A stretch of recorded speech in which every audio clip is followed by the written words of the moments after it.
몇 해 전 갤럽 조사에서 성인 1,000명을 대상으로 당신의 삶의 위기와 어려움을 만났을 때에 어떻게 하시겠습니까? 라고 하는 질문에 1,000명 가운데 90%에 해당하는 사람이 무당을 찾아가겠다고 대답했답니다.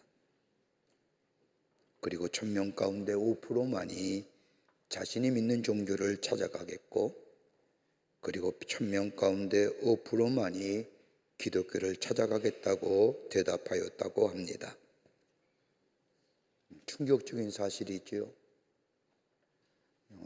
90% 가운데 예수 믿는 사람이 얼마나 많겠습니까? 여러분, 고난과 시련은 우리의 삶을 힘들게 하고 이것이 더 심화되어 가면 우리로 하여금 절망하게 하며, 여러분, 이 절망이 우리에게 찾아오면 내 밑바닥에 있는 것들이 다 고스란히 드러나게 됩니다. 포장되었던 것들도 다 벗겨지고 내가 무엇을 해야 할 것인가에 대하여 알지 못하며 당황하게 됩니다. 오늘 본문의 말씀은 예수님께서 십자가를 지시기 전에 제자들과 함께 겟세마네 동산에 올라가 기도하는 장면이 기록되어 있습니다. 예수님 앞에 놓여진 십자가, 이 십자가의 고통이 얼마나 크고 어려운가를 아셨던 우리 주님, 그러기에 우리 주님은 이 십자가의 사건을 앞에 두고 기도하십니다. 제자들에게 배신당하고 사람들에게 조롱과 멸시를 당할 수밖에 없는 십자가, 그리고 하나님으로부터는 철저하게 단절되고 소외당하는 십자가, 그 십자가의 고통과 아픔을 아시는 우리 예수님께서 십자가에 다가올 이 임박한 시간이 오면 올수록 예수님은 오늘 본문의 말씀을 보면 평소의 습관대로 겟세마네 동산에 올라가 하나님 앞에 기도하십니다.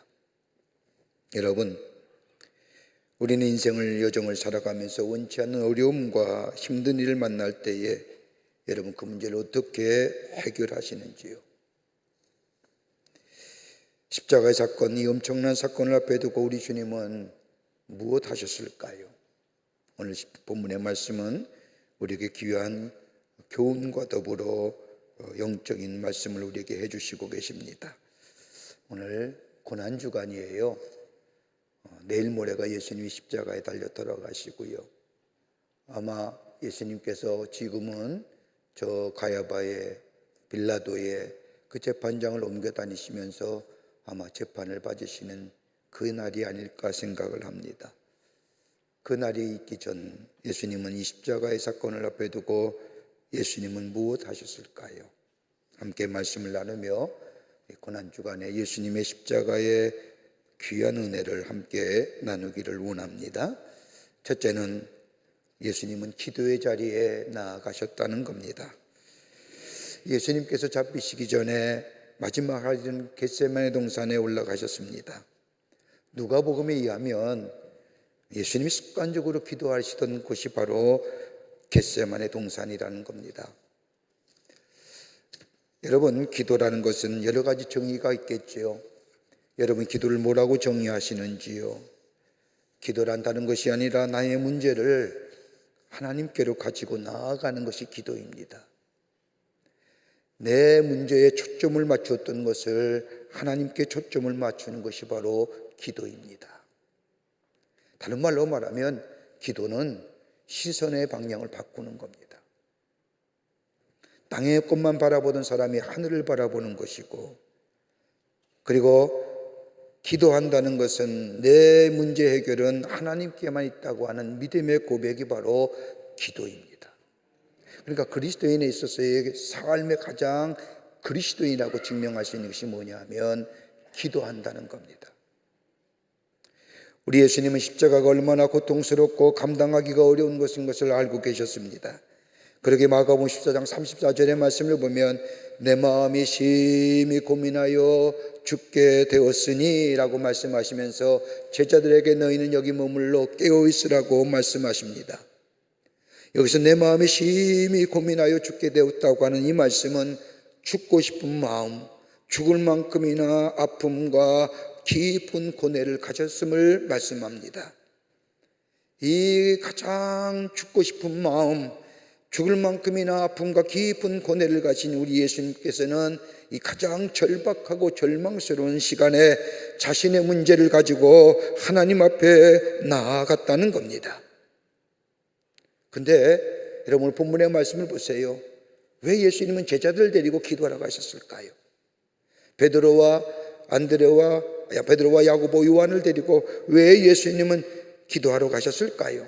혼자 기도하러 가셨으면 될 터인데 제자들 데리고 기도하러 가신 것은 다름이 아니라 너희가 어렵고 힘들 때마다, 고난과 어려움이 있을 때마다 나처럼 기도의 자리에 들어가라고 교훈하시기 위함입니다. 고난과 어려움이 있을 때에 그 고난과 어려움을 이길 수 있는 것은 다름만이 아니라 기도만이 우리의 삶의 어려움과 고난을 이길 수 있다는 가능성 하다는 것을 제자들에게 보여주시기 위해서, 가르쳐 주시기 위해서 제자들과 함께 기도의 자리에 올라가신 겁니다. 여러분, 예수님의 생애를 가만히 보세요. 공생의 시작도 기도로 시작하셨습니다. 공생의 마지막인 십자가에서도 우리 예수님은 기도하셨습니다.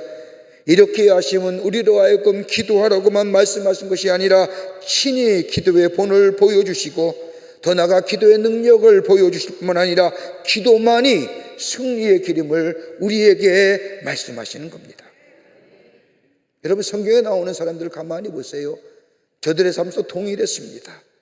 가장 절박했던 시간에 절체절명의 위기 속에 저들이 했던 것은 다른 것이 아니라 그 위기와 절체절명의 위기 속에 자신의 문제를 가지고 고민하고 절망하는 것이 아니라 그 문제를 가지고 하나님 앞에 나아가 기도의 자리에 섰던 것을 보게 됩니다. 그런데 오늘 본문의 말씀을 보세요. 베드로와 야고보와 요한을 데리고 기도하러 간 이 예수님, 제자들에게 여기 머물러 기도하라고 말씀하시면서 조금 떨어진 곳에 가서 하나님 앞에 기도합니다. 가장 절박하고 힘든 상황 속에서 다른 것 하지 말고 깨어 기도하라는 겁니다.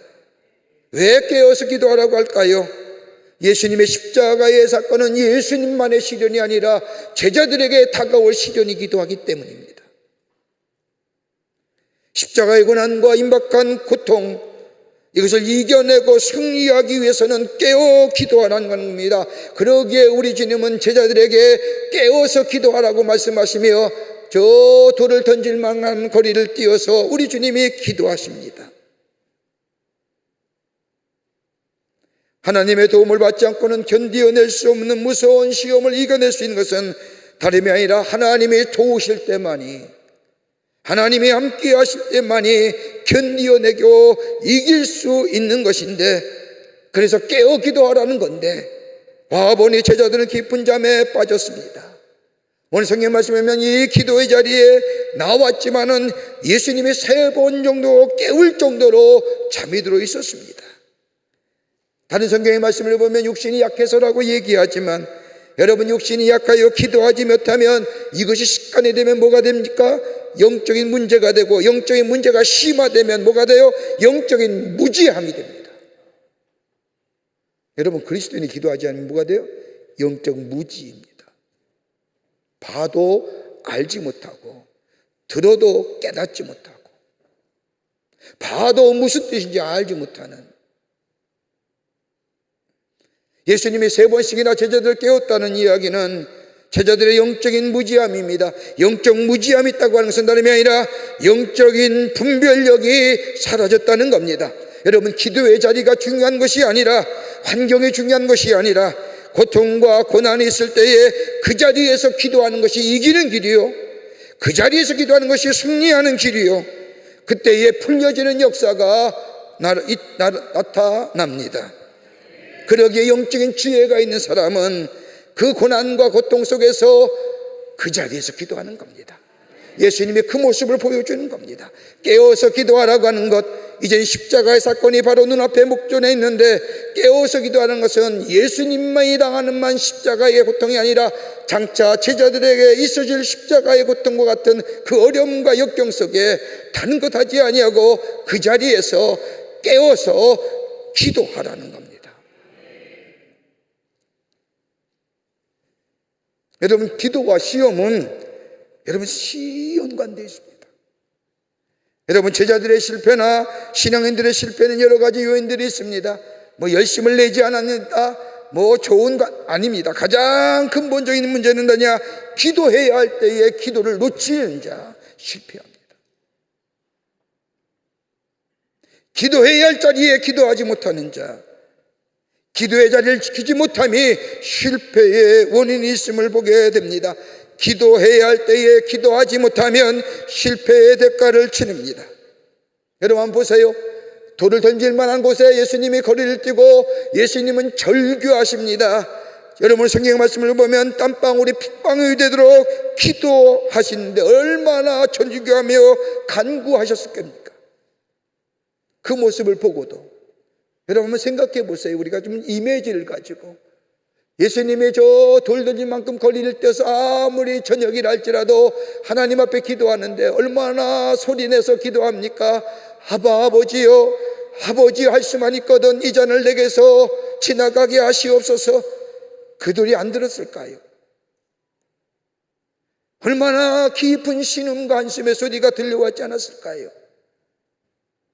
얼마나 뜨겁게 깊은 고뇌 속에 간구했다면 그 기도하는 기도의 열정이 열심히 땀방울이 되어 그 땀방울이 떨어지면서 핏방울 같은 색깔로 변했을까요? 그런데 뭐요? 자요. 예수님의 기도 소리를 들으면서도 저들은 잠자요. 여러분, 사단이 우리 가운데, 하늘 가운데 가장 강력하게 막는 일이 뭔지 아세요? 기도하는 걸 막는 거예요. 우리의 마음을 혼란하게 하죠. 하나님의 마음에, 우리의 마음이 하나님 마음에 이끌린 걸 막지요. 세상에 더 많은 관심을 가지지요. 세상의 방법으로 해보려고 하지요. 세상의 것으로 뭔가 해보려고 하는 이 사단의 역사. 여러분, 기도는 사탄, 왜 그런지 아세요? 기도는 사탄으로 하여금 실패, 패배케 하는 길이기 때문에. 그러게 기도하지 못하게 합니다. 여러분 그러잖아요. 기도할 만하면 왜 이렇게 기도가 방해가 많은지. 그런 경우 안 하세요? 마음 먹고 집에서 기도하는데 조용하고 있는데 그날따라 왜 이렇게 초인종이 자주 울리는지. 여러분 기도의 자리는 승리의 자리입니다. 기도의 자리는 회복의 자리이며 기도의 자리는 치유의 자리이며 그러기에 하나님께서 인도하시는 축복의 자리임을 기억하시기를 바랍니다. 여러분 어렵고 힘들고 절체절명의 위기에 있을 때에 여러분의 그 기도의 자리 빼앗기지 마십시오. 기도할 때에 승리가 있게 됩니다. 두 번째는 오늘 본문의 말씀을 보세요. 우리 주님이 주님 앞에 드렸던 기도는 기도의 자리에 나아가 주의 뜻이 이루어지는 기도를 드리십니다. 예수님이 드렸던 기도는 다름 아닌 주의 뜻이 이루어지는 기도였습니다. 하나님의 뜻을 구하는 기도를 드렸다는 겁니다. 여러분 하나님의 뜻이 구하는 기도가 무엇일까요? 여러분 하나님의 뜻을 구하는 기도에 오해하는 분들이 계십니다. 근데 여러분 마가복음 14장 36절의 말씀을 보면 이르시되 아버지께서는 모든 것이 가능하오니 이 잔을 내게서 옮기시옵소서. 그러나 나의 원대로 마옵시고 아버지의 원대로 하옵소서 하시고라고 기도합니다. 여러분 여기에 아버지의 뜻대로 하옵소서라고 하는 이 하나님의 뜻, 그 하나님의 뜻을 구하는 기도가 어떤 기도일까요? 여러분 흔히 그렇게 얘기하잖아요. 하나님의 뜻은 이미 정해져 있는데 내가 기도한들 무슨 의미가 있어? 내가 아무리 열심히 기도한들 하나님은 그중 내 하나님의 뜻대로 할 터인데 왜 내가 하나님 앞에 기도해야 돼? 라고 생각하는 분들 계실 겁니다. 근데 오늘 예수님은 내 뜻대로 하지 마옵시고 아버지의 원대로 하옵소서라고 하는 이 하나님의 뜻을 구하는 기도가 뭘까요? 여러분 하나님의 뜻을 구하는 기도가 되기 위해서는 첫 번째 있어야 할 것이 뭐냐? 하나님과 나와의 관계를 확인하는 것입니다. 하나님과 나는 어떤 관계예요? 그럼 예수님은 하나님을 향하여 뭐라고 불러요? 여러분 아버지라고. 여러분 최초로 여러분 성경에서 하나님을 향하여 아빠, 아버지라 부른 사람은 예수님이에요. 옛날에 성경들 말씀을 가만히 보세요. 옛날에 선지자나 옛날에 율법사가 성경을 읽다가 야훼 하나님이란 이야기 나면 감히 하나님의 이름을 부를 수가 없어서 뭐요? 이름을 보자마자 그 자리에서 일어나 저 나가서 목욕을 하고 깨끗이 정결하게 한 후에 나와서 그것도 감히 하나님의 이름을 부르지 못하고 뭐라고 얘기해요? 아도나이, 큐리어스, 주님이라고 불러요. 그런데 오늘 성경 말씀을 보세요. 우리 하나님 예수님은 하나님을 향하여 아빠, 아버지라고 불러요. 아버지라 부르는 것은 다름이 아니라 아버지는 나의 편이 되어주시고 나의 소원을 들어주시고 언제나 나와 함께 하시는 하나님, 더 나아가 하나님이 나의 아버지가 되신다는 것은 다름이 아니라 내 기도에 응답해 주실 능력과 마음이 계신 분이라고 하는 사실이에요. 그러니까 하나님을 향하여 아버지라 부를 수 있는 사람은 뭐예요? 내가 부르니 우리 아버지는 내 기도에 응답해 주실 능력과 더불어 마음을 가지고 계신 분이라는 고백이에요. 여러분 도와주고 싶어도 능력이 되지 못하면 못 도와주잖아요. 하나님을 향하여 아바 아버지라 부르는 것은 우리 하나님, 내가 부르는 아빠 아버지는 나를 도와줄 능력도 가지고 계시고 도와줄 마음도 가지고 계시는 그 하나님이 나의 아버지가 되신다는, 즉 하나님과 나와의 관계가 확인되어지는 것이 바로 하나님의 뜻을 구하는 데서의 첫 번째 먼저 드려질 기도입니다. 예수님은 주기도문에서도 하나님을 아바 아버지라 기도하라고 가르쳐 주셨습니다. 왜요?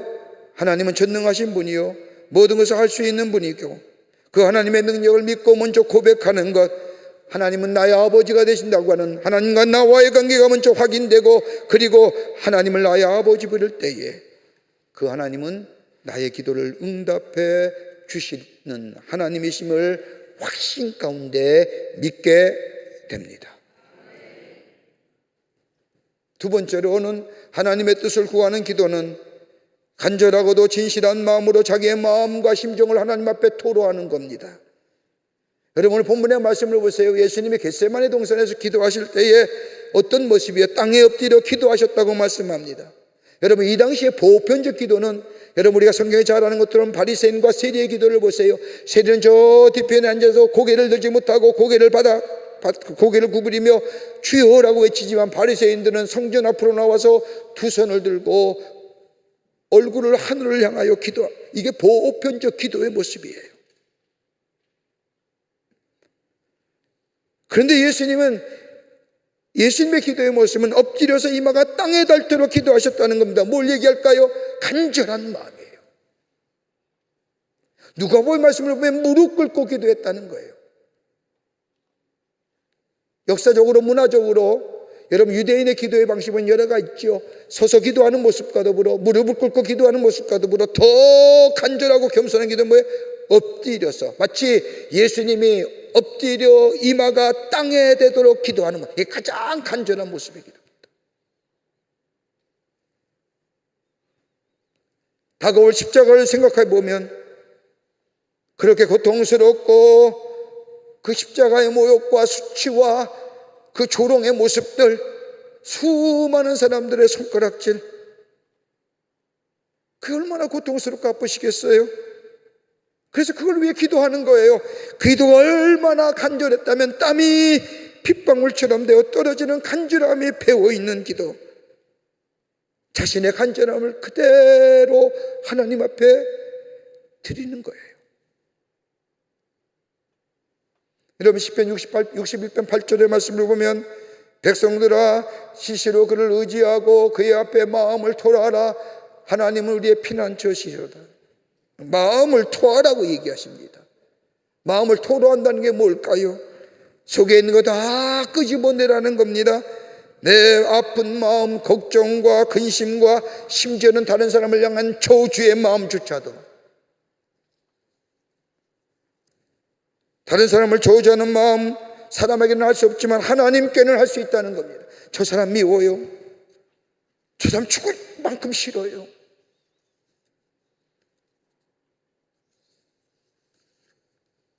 거짓된 언어, 위장된 언어가 아니라 정직한 언어로 하나님 앞에 아뢰라는 겁니다.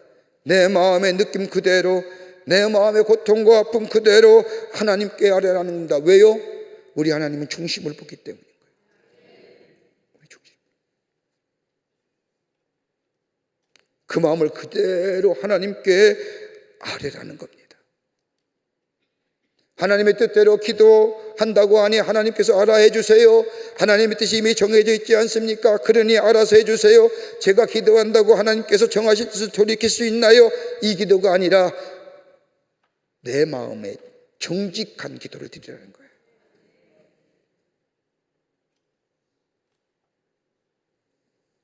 내 뜻이 하나님 앞에 전달되는 거예요. 오늘 예수님 보세요. 할 수만 있다면 이 잔이 내게서 지나가게, 하나님 나 안 주고 싶어요 라고 하는 거예요. 인간적인 고뇌의 모습이에요. 인류의 구속을 위하여 인류의 대속제물이 되시기 위해서 이 땅에 오신 예수님이지만 그 십자가의 고통 앞에, 그 십자가의 고난 앞에, 그 무서움 앞에, 그 수많은 사람의 조롱과 모욕 앞에 견딜 수가 없는 거예요. 그렇게 깊은 고뇌예요. 그러기에 하나님께서 예수님께서 하나님 향하여 할 수만 있거든 하나님 내가 안 주고 싶어요.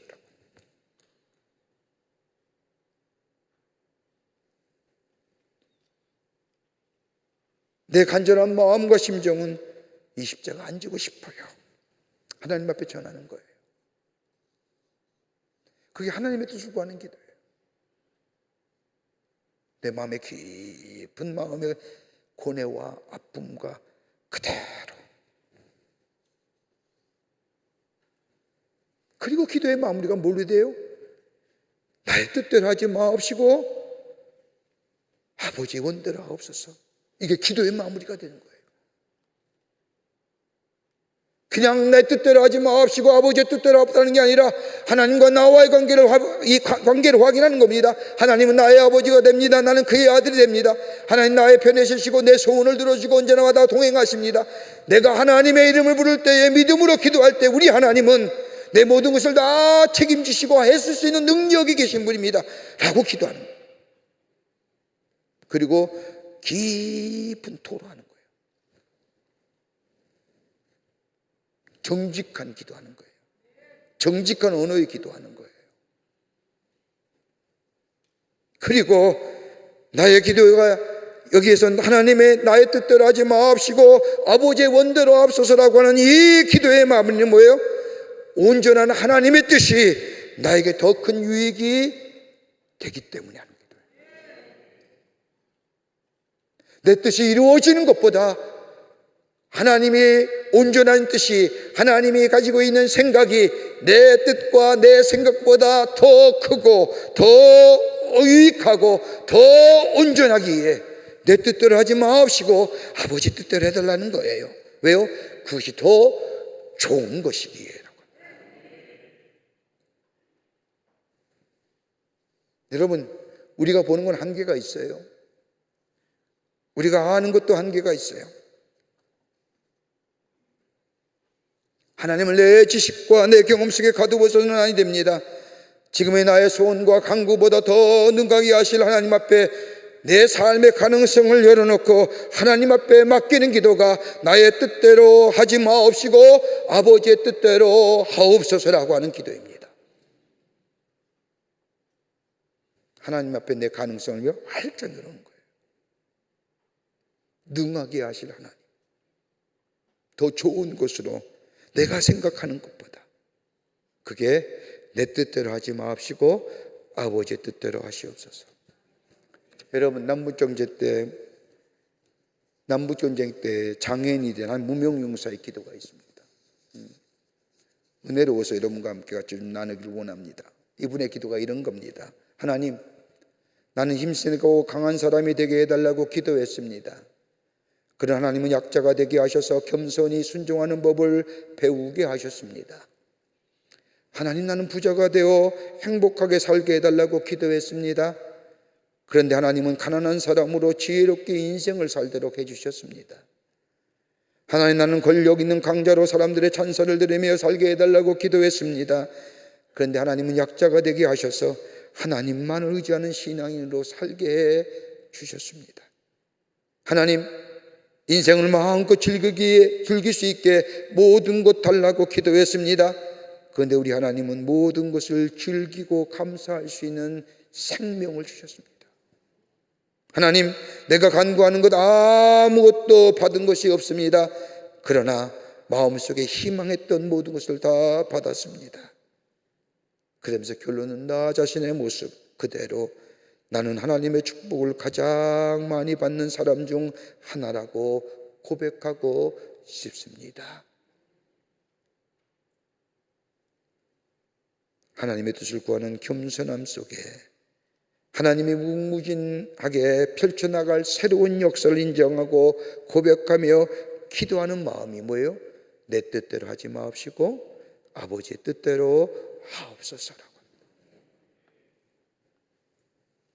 여러분, 여기에는 내 뜻대로 되지 않아도, 내가 원하는 대로 되지 않아도 더 귀하고 존귀하고 복되게 하실 향한 주님을 향한 마음, 주님을 향한 믿음으로 마음의 문을 열고 기도하는 겁니다.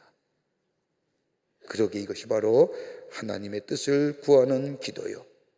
그러기에 주님이 뭐예요? 십자가를 지신 거예요. 그 십자가를 지셨기에 온 땅에 구원의 역사가 임하게 된 줄 믿습니다. 끝으로 순종의 기도입니다.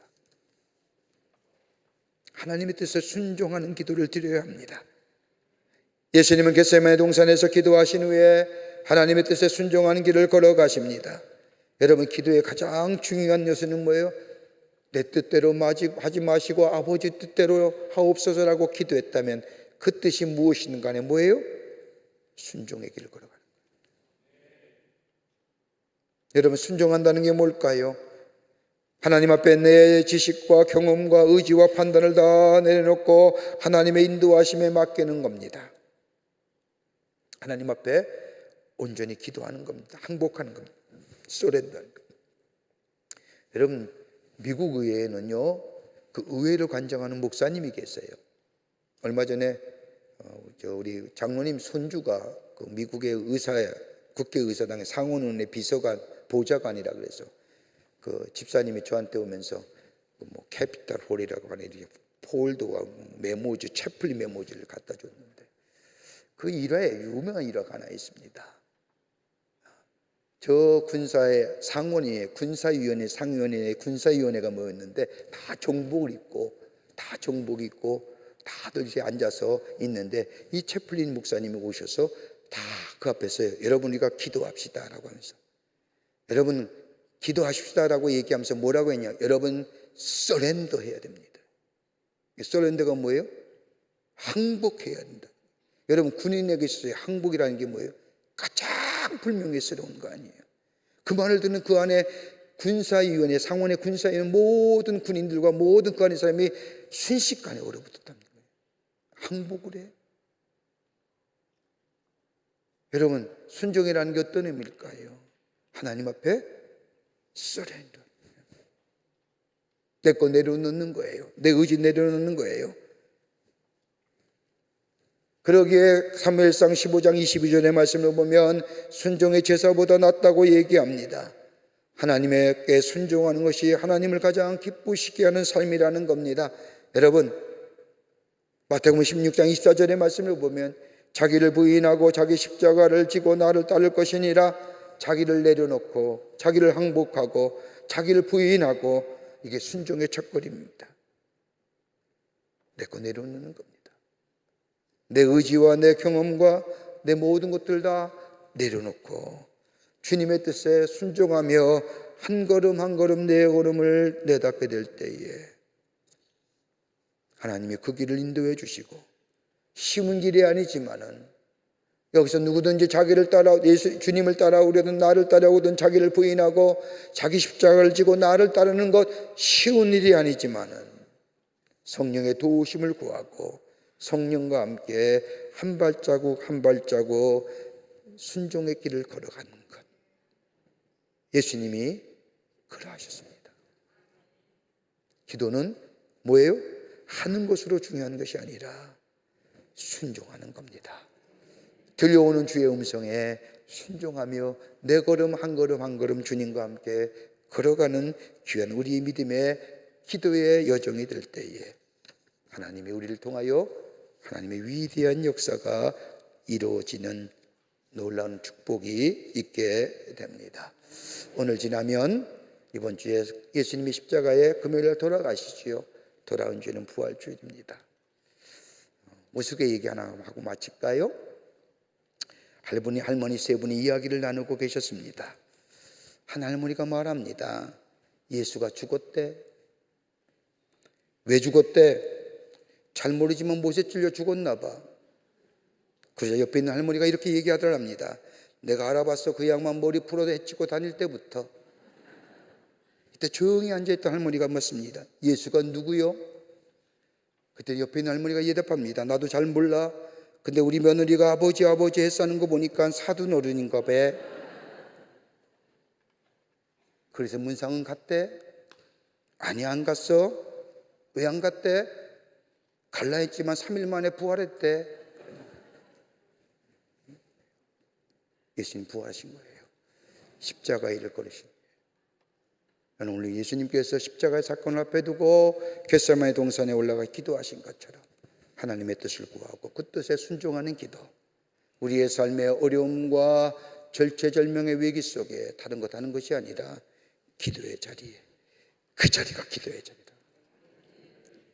그럴 때 우리 안에 승리함과 더불어 순종함을 통한 하나님의 놀라운 역사가 우리 가운데 있게 될 줄 믿습니다. 이런 은혜가 여러분과 저 가운데 넘쳐나시기를 주의 이름으로 축원합니다. 하나님 감사합니다. 우리의 삶의 여정 가운데 참 어렵고 힘든 일들이 많이 있습니다. 그때마다 하나님 앞에 엎드려 기도하지만 기도가 할 뿐 주의 뜻에 순종하지 못한 저희들, 그러게 늘 안타까움과 아쉬움만 있음을 주님 앞에 고백합니다.